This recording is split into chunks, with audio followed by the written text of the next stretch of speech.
I am so glad I didn't see Newsday's special report today before I went out for my 25-mile bike ride. Hi, come on in.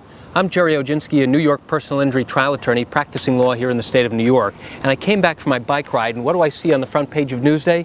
It's a Newsday special report that says, worst death rate in the tri-state area, Long Island bikers beware. Holy cow, had I seen this first, I probably wouldn't have gone out for my ride. Now, why do I tell you this? I tell you about this because as bicyclists, it's really difficult to be seen and to be visible. One of the things I always recommend is that you've got to illuminate, you've got to put on everything possible to make yourself visible to motorists. But guess what? As a motorist, you have an obligation too. You have an obligation to see what's there to be seen. And if you don't, you may be held responsible for not recognizing and seeing somebody riding in the same direction that you are.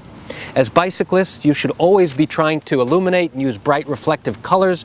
You see my helmet here. You should be using lights on the back and front of your bike. I have this on the back of my bike. It's a flashing red light. My gloves are also reflective.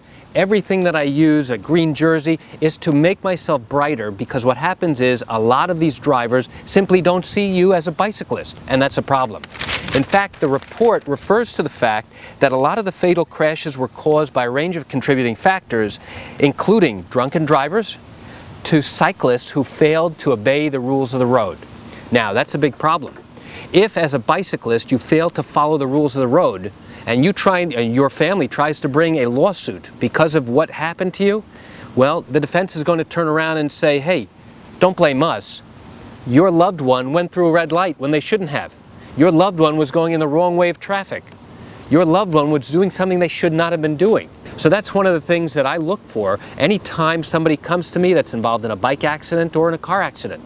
We want to see what actually occurred and whether the person who was injured contributed to their accident as well. So what's the bottom line? The bottom line is that we as bicyclists have to assume that motorists simply don't see us.